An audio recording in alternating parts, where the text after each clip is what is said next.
وَلَقَدْ يَسَّرْنَا الْقُرْآنَ لِلذِّكْرِ فَهَلْ مِن مُّدَّكِرٍ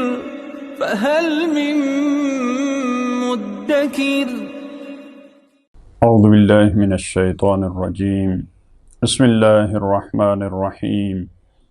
الحمد للہ رب العالمین وصلی اللہ علی سیدنا و نبینا ابی القاسم المصطفى محمد وعلى آلہ الطیبین الطاہرین المعصومین اما بعد اعوذ باللہ من الشیطان الرجیم بسم اللہ الرحمن الرحیم قل ان كانت لكم الدار الآخرة عند الله خالصة من دون الناس فتمنوا الموت ان كنتم صادقین صدق اللہ العلی العظیم۔ آیت نمبر 89 اور اس کے بعد والی آیات، اس میں جو یہودیوں کا رسول اللہ سے رویہ تھا، جو قرآن کے سامنے ان کا رد عمل تھا، اس کو بیان فرمایا، اور ان کا جو جواب تھا بعض اہل ایمان کو جب انہوں نے اہل کتاب کو، بنی اسرائیل کو، جو مدینہ اور اس کے اطراف میں موجود تھے، جب ان کو دعوت دی کہ آپ بھی ایمان لائیں جس طرح دوسرے لوگ ایمان لائے ہیں، تو انہوں نے کہا ہم پہلے سے ایمان لا چکے ہیں۔ یہ آج کل کے معاشرے میں بھی ایسے ہوتا ہے، جب ایک نئی بات بتائی جاتی ہے، کوئی معرفت کا نیا پہلو بتایا جاتا ہے، تو بعض جو بزرگ ہوتے ہیں وہ کہتے ہیں کہ ہمیں پہلے سے ان باتوں کا علم ہے، آپ ہمیں نئی باتیں نہ بتائیں۔ یعنی یہ ایک قسم کا اس میں ضد کا پہلو ہوتا ہے، ہٹ دھرمی کا پہلو ہوتا ہے۔ تو اہل کتاب بھی جب نئے مومن، ہم اس طرح سے کہہ سکتے ہیں کہ جب نئے مومن ان کو کہتے تھے کہ آپ ایمان لائیں، آپ کیوں نہیں ایمان لاتے، تو وہ کہتے تھے ہم آپ سے پہلے کے مومن ہیں، ہم بڑے پرانے مومن ہیں، تم تو آج کے مومن ہو، تم تو نئے مومن ہو، لہٰذا ہم پہ جو کتاب نازل ہوئی، جو ہمارے پاس انبیاء آئے تھے، ہم ان پہ ایمان لا چکے ہیں۔ تو قرآن کریم نے بڑے خوبصورت انداز میں اس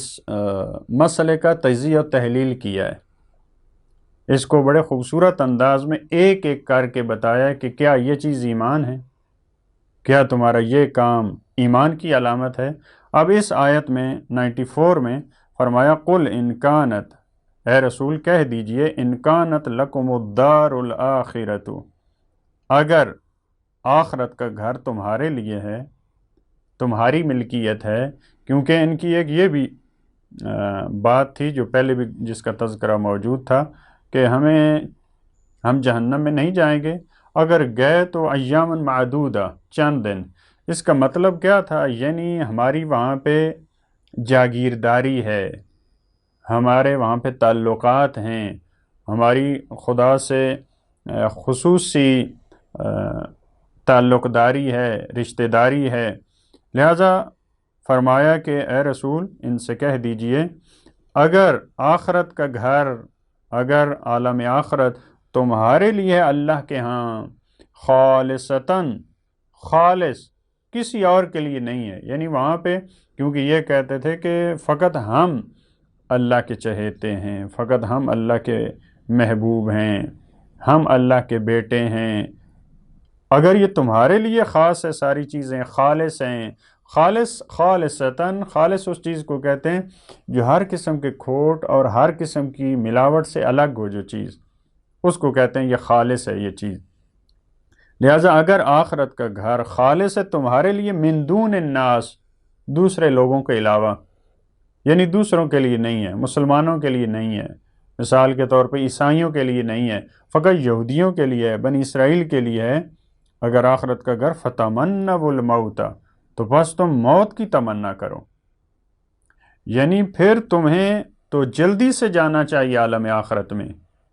کیونکہ تمہیں تو وہاں کوئی ٹینشن نہیں ہے۔ اس کا مطلب یہ ہے کہ تم دنیا میں ٹینشن میں ہو، یہاں تمہارے لیے سختیاں مصیبتیں ہیں۔ تو عقل مندی یہ ہے، فطری اور عقلی تقاضا یہ ہے کہ تم جلدی سے خدا کے پاس چلے جاؤ، اور اگر تمہیں خدا کے پاس جلدی جانے کا شوق ہے تو پھر موت کی تمنا کریں، پھر موت سے نہ ڈریں، کیونکہ جو اولیاء خدا ہوتے ہیں وہ موت سے نہیں ڈرتے۔ آپ مولا کائنات کے بارے میں دیکھیں، کہتے ہیں ہم موت سے محبت کرتے ہیں۔ آپ جناب قاسم ابن الحسن کی طرف جو جملہ منسوب ہے، احلا من العسل، اہل بیت علیہ السلام اولیاء خدا کا جو سب سے بڑا اور بہترین مصداق ہیں اسلام میں، لہذا فرمایا کہ موت کی تمنا کرو ان کنتم صادقین، اگر تم سچے ہو، اگر تم اپنے دعووں میں سچے ہو کہ یہ ساری خصوصیات ہم میں پائی جاتی ہیں، تو تم پھر کوشش کرو اور تمنا کرو کہ تم جلدی اس دنیا سے چلے جاؤ۔ پھر تمہیں دنیا کے ساتھ نہیں لپٹنا چاہیے، پھر تمہیں جلدی سے آخرت کی طرف بڑھنا چاہیے، پھر خدا کے پاس جائیں، خدا کی ملاقات پہ فائز ہوں۔ جیسا کہ سورہ جمعہ بھی اس سے ملتی جلتی، وہاں فرمایا تھا کہ اگر تمہارا یہ گمان ہے ان زعمتم انکم اولیاء للہ من دون الناس فتمنوا الموت ان کنتم صادقین، وہاں فرمایا تھا کہ اگر تمہارا یہ گمان ہے کہ ہم اللہ کے ولی ہیں، خدا ہم سے محبت کرتا ہے، ہم اولیاء خدا ہیں، تو موت کی تمنا کرو۔ وہاں بھی فرمایا تھا، یہاں بھی فرمایا اگر آخرت کا گھر تمہارے لیے خالص ہے تو پھر موت کی تمنا کریں۔ قرآن کریم نے اگلی آیت میں جواب بھی دے دیا، وَلَن يَتَمَنَّوْهُ أَبَدًا، اور یہ کبھی بھی موت کی تمنا نہیں کریں گے۔ کیوں؟ بِمَا قَدَّمَتْ أَيْدِيهِمْ، کس چیز کی وجہ سے یہ موت کی تمنا نہیں کرتے؟ اس چیز کے سبب جو ان کے ہاتھوں نے آگے بھیجا ہے، یعنی جو ان کے آگے اعمال ہیں، جو انسان قیامت میں جو آخرت کے لیے وہ ذخیرہ ہے اس پہ نظر دوڑاتا ہے انسان۔ اگر اس کے اچھے اعمال ہوتے ہیں، آپ دیکھتے ہیں اولیاء خدا وہ ہمیشہ موت کی تمنا کرتے ہیں، موت کے مشتاق ہوتے ہیں، لیکن جس انسان کا عمل ضعیف ہوتا ہے وہ موت سے ڈرتا ہے۔ لہذا جب معصوم سے پوچھا گیا کہ ہم موت سے کیوں ڈرتے ہیں، تو فرمایا کیونکہ تم نے دنیا کو آباد کیا ہے، آخرت کو برباد کیا ہے، تو کوئی شخص بھی آباد جگہ سے برباد جگہ میں نہیں جانا پسند کرتا۔ اگر تم آخرت کو آباد کرو پھر تمہاری تمنا ہوگی کہ ہم جلدی جائیں، ہم وہاں پہ دیکھیں کہ ہمارے اعمال جو ہم نے اچھے اعمال کیے تھے ان کا ہمیں کیا ثمر ملنے والا ہے۔ لہٰذا جو ان کے ہاتھوں نے آگے بھیجا ہے، جو اللہ کے رسول کی نافرمانی ہے، جو گسالہ پرستی ہے، جو تورات میں تحریف ہے، جو انبیاء کا قتل ہے، یہ سارے ان کے جو کام اس وجہ سے یہ ہرگز تمنا نہیں کرتے۔ واللہ علیم بالظالمین، اور اللہ علم رکھتا ہے، خدا جانتا ہے ظالمین کو، یعنی یہ بھی بتا دیا اس آیت میں کہ یہ ظالم ہیں، یہ مومن نہیں ہیں۔ وَلَتَجِدَنَّهُمْ أَحْرَصَ النَّاسِ، پھر اب ان کی جو اندر کی کیفیت ہے یہودیوں کی وہ بتا دی ہے۔ دیکھیں جو شخص دنیا پہ حریص ہوتا ہے وہ کبھی بھی آخرت میں جانا پسند نہیں کرتا، لہذا فرمایا رسول اللہ کو مخاطب قرار دیتے ہوئے وَلَتَجِدَنَّهُمْ أَحْرَصَ النَّاسِ عَلَى حَيَاتٍ، اور تو یقیناً تو ضرور ان کو پائے گا یہودیوں کو احرص الناس، حریص ترین فرد،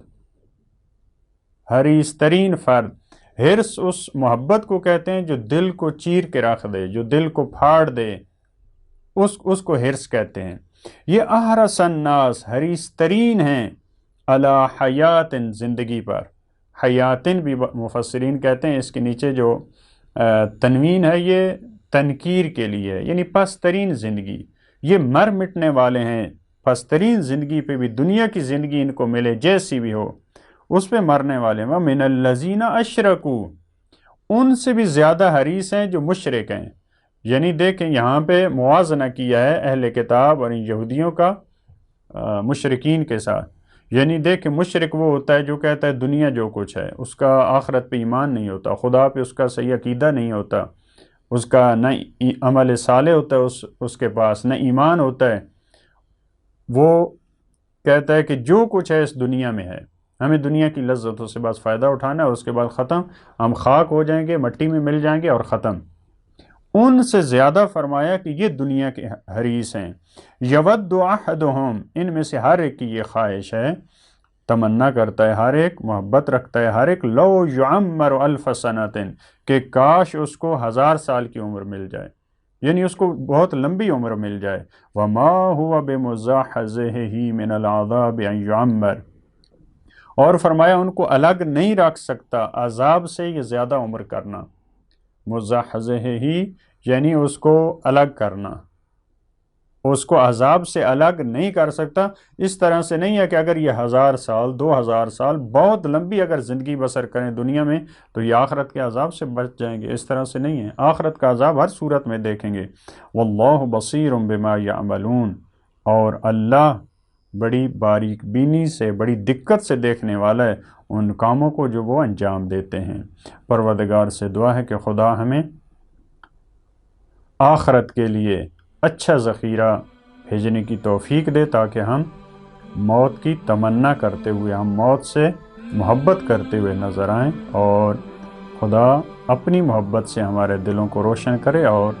دنیا کی محبت کو ہمارے دلوں سے نکال دے۔ اللہم صلی علی محمد و آل محمد۔